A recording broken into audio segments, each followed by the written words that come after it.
Alrighty, so I need to put an O2 sensor in this hot rod. The wiring's all messed up, and I don't know how old the sensor is, so it just makes sense to replace it. Started to do it yesterday.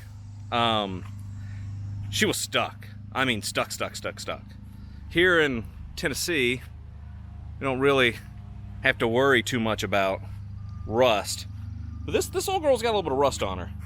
Now, my method yesterday was this bar adapted down to an O2 sensor socket, and it's a little over 2 foot long. And that exhaust I thought was going to turn into a pretzel. So I'm going to go at it differently. I hit it with some WD-40, let it soak. And I'm going to heat it and beat it this time. And I'm going to put a box and wrench on it. See how that goes. Because I'm pretty sure the amount of force I was putting on there is probably more than with the slit in, more than that socket's probably meant to take. And she was getting close to rounding.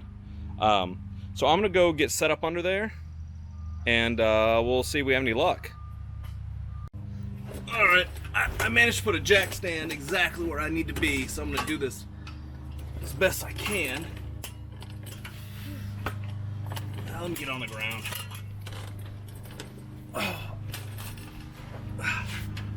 Alright, I sprayed some WD-40 on it.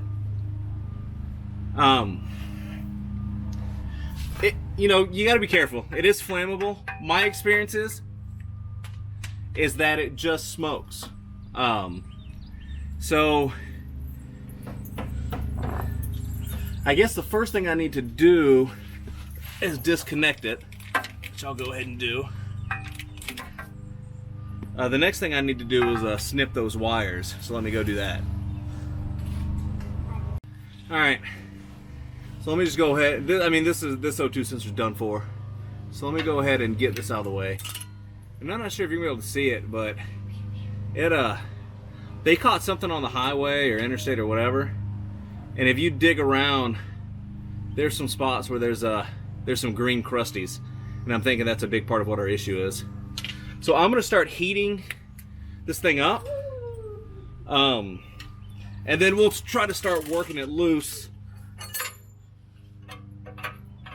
I mean, my suspicion is if I put a wrench on it, it's probably not going to do anything. Yeah, it's not doing it. So let's start heating it up. Ooh, I left it on. I might not have any gas.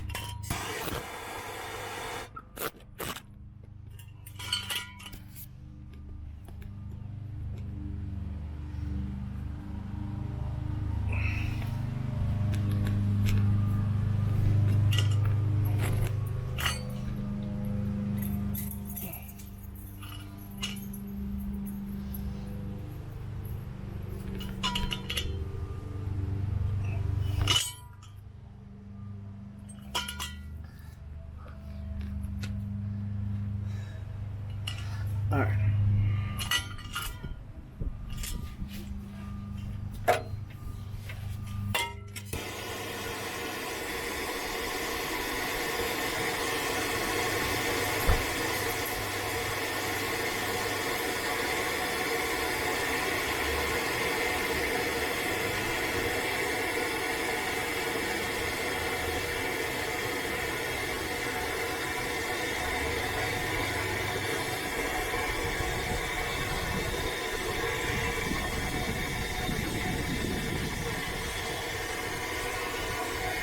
Now you may end up having to heat it more than you think, just because the exhaust system is just going to soak up so much of that heat.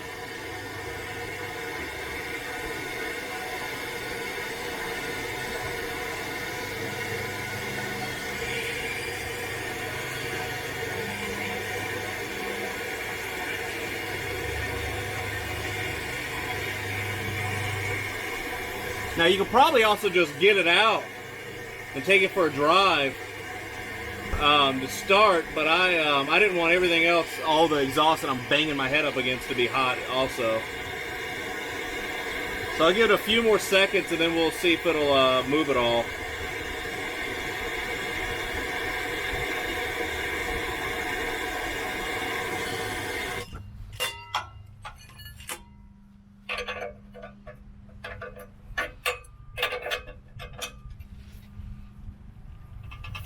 Oh, okay, she's making some noise.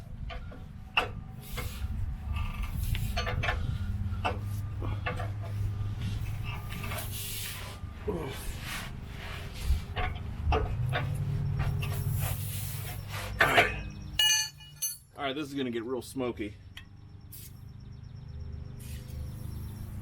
We'll let that quench in a little bit.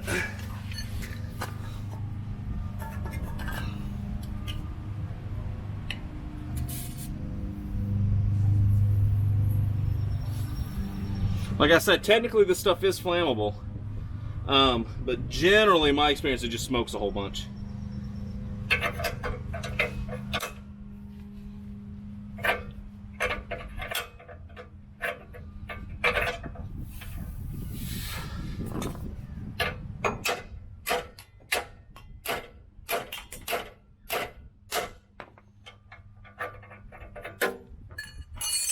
I'm gonna heat it up some more.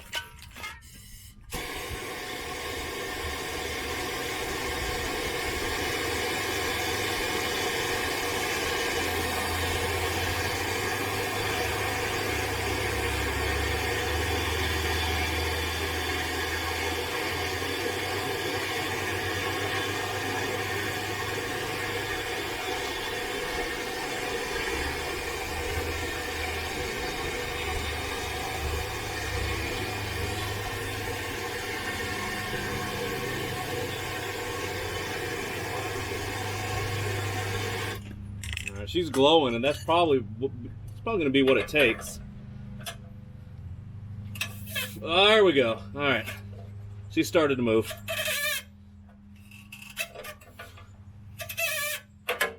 Those threads are dry, so let's get a little more in there. A little more WD-40. It's always a good idea to make sure the exhaust is angled so that that's just going to run down and get right in your eyes, which is perfect. So what I don't want to do is for this thing to take all the threads out with it. That would be worst case.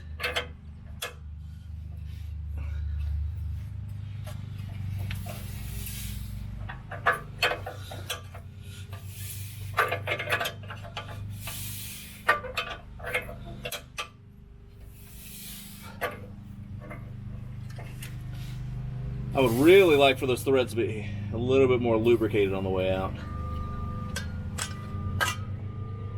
And you can use whatever, whatever your Panther P of choice is. I just happen to have WD-40 and it seems okay.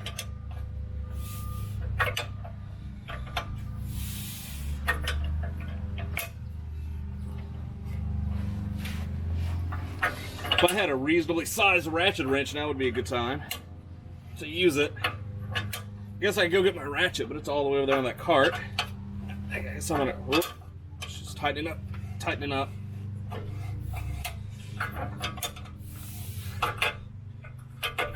Now, the thing that I'm gonna do, I'm really gonna want to touch that thing when it comes out, and it is hot. All right. So now, what you're gonna want to do is inspect those threads. Maybe run a thread chaser through if you need to, and just.